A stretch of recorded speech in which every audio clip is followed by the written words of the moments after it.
Control చేసే విధంగా ఒక చట్టం అని.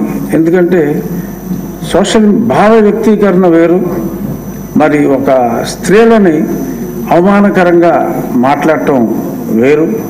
భావ వ్యక్తీకరణ పేరుతో దిగజారిన భాషతో మరి మహిళల్ని అవమానకరంగా మాట్లాడటం అనేది, అది కూడా సభలోనే మాట్లాడటం అనేది అత్యంత హేయం.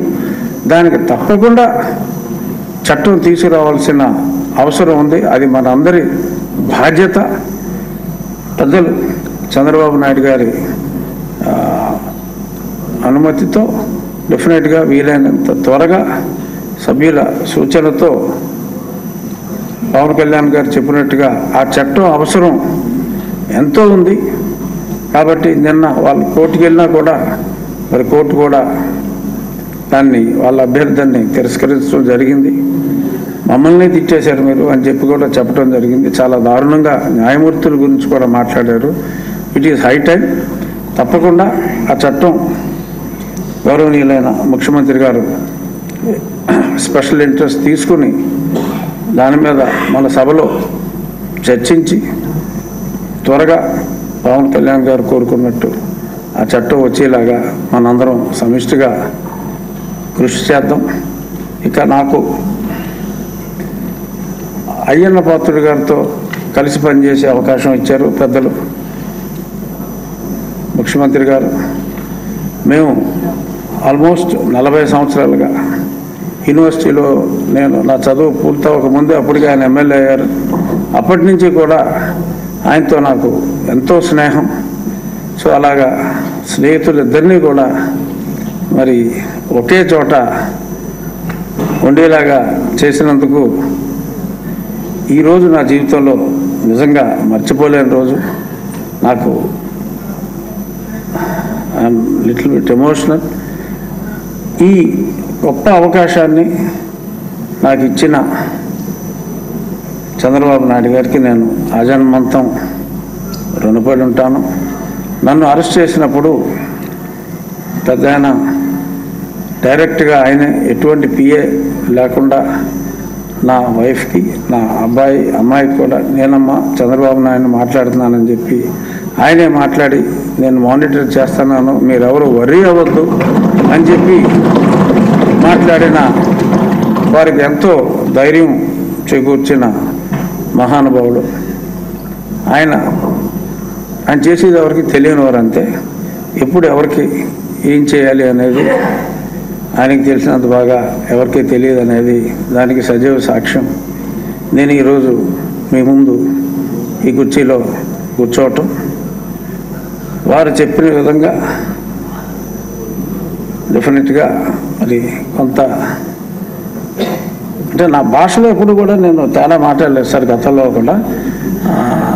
కానీ కొంచెం మీరు అన్నట్టు ఒలి దగ్గర పెట్టుకుని ఉండాల్సిన అవసరం ఉంది. సాధ్యమైనంత వరకు కాదు, సాధ్యం చేసుకుని నేను ఉప సభాపతిగా మరి పూర్తి బాధ్యతలతో, అలాగే శాసన సభ్యులందరితో కూడా నాకు ఇప్పటికే చక్కటి పరిచయం ఉంది. పార్లమెంట్లో కూడా సుమారు అక్కడ ఉన్న 800 మందిలో కనీసం ఒక 400 మందితో పేరు పెట్టి పిలిచే అంత చనువు నాకుంది. సో అందరితో సరదాగా ఉండటం. సో డెఫినెట్గా ఈ కుర్చీలో కూర్చున్నప్పుడు పెద్దల మాట పూర్తిగా పాటించాలి. సో కుర్చీలో లేనప్పుడు అఫ్కోర్స్ మీడియా ముందు కాదు, డెఫినెట్గా నేను ఎప్పట్లాగానే, అంటే చాలామంది నోరు కట్టేశారు అది ఇది అంటున్నారు, కానీ లేదు అంటే అదుపులో పెట్టుకోవటమే తప్ప కట్టు కూర్చోవలసిన అవసరం లేదని చెప్పి కొంతమంది మిత్రులు కూడా చెప్పారు. సో నిష్పక్షపాతంగా సభని ముందుకు నడిపించడంలో సీనియర్ పెద్దలు చంద్రబాబు నాయుడు గారు, లోకేష్ గారు, కళ్యాణ్ గారు, భారతీయ జనతా పార్టీ సీనియర్స్, మా చిన్నప్పటి నుంచి మా నాన్నగారు మిత్రుడు కుర్రోళ్ళలో కనపడతాడు ఆయన కామినేని శ్రీనివాస్ గారు, వాళ్ళందరి డైరెక్షన్లో ముఖ్యమంత్రి గారి అంచనాలకు అనుగుణంగా పనిచేసే శక్తి భగవంతుడు వెంకటేశ్వర స్వామి నాకు ఇవ్వాలని చెప్పి ఈ పదవి కూడా మరి నేను కోరుకున్న దేవుడు ఆయనకి ఇష్టమైన భక్తుడు చంద్రబాబు నాయుడు గారి ద్వారా నాకు అందించారని చెప్పి మనస్ఫూర్తిగా భావిస్తూ సభకు నమస్కారం. ఇప్పుడు నెక్స్ట్ సబ్జెక్టు. ఈరోజు కొండపల్లి శ్రీనివాసరావు గారు, టీజీ భరత్ గారు, గొట్టిపాటి రవికుమార్ గారు ప్రభుత్వం 5 నూతన విధానాలపై ప్రకటనలు చేశారు. ఈరోజు ఉదయం చాలామంది సభ్యులు ఆ విధానాలపై కూడా మాట్లాడారు. ఇప్పుడు గౌరవనీయులైన ముఖ్యమంత్రి వర్యులు శ్రీ నారా చంద్రబాబు నాయుడు గారు వాటి గురించి మనందరికీ విశదీకరిస్తారు.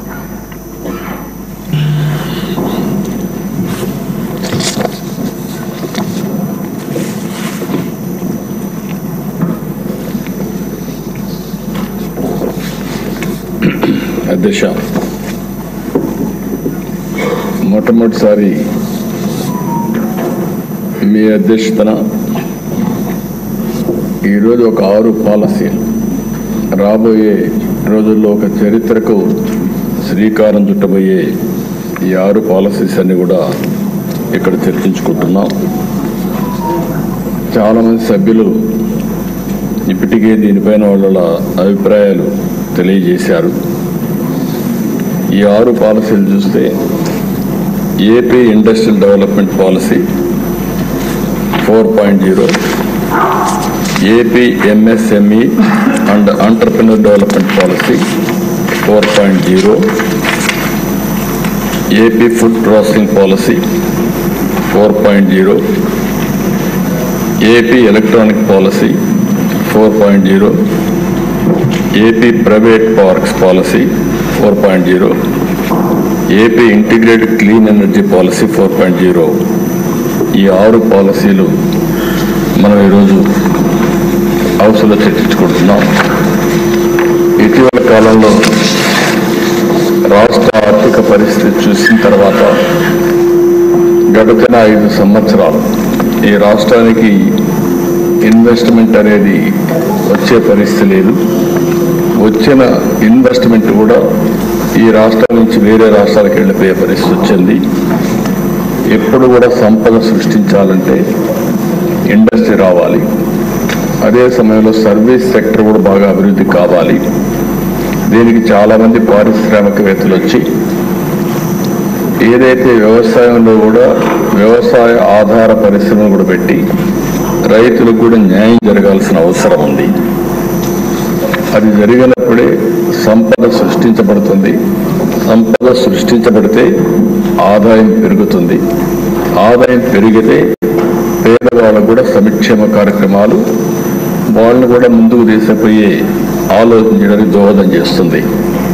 కానీ ఈ 5 సంవత్సరాల్లో ఇలాంటి కార్యక్రమాలు ఇందుకే ఈరోజు ఈ 5 పాలసీల వల్ల, ఈ 6 పాలసీల వల్ల కొంతవరకు ఇది అవుతుంది. ఇంకా కొన్ని పాలసీలు తీసుకొస్తున్నాం.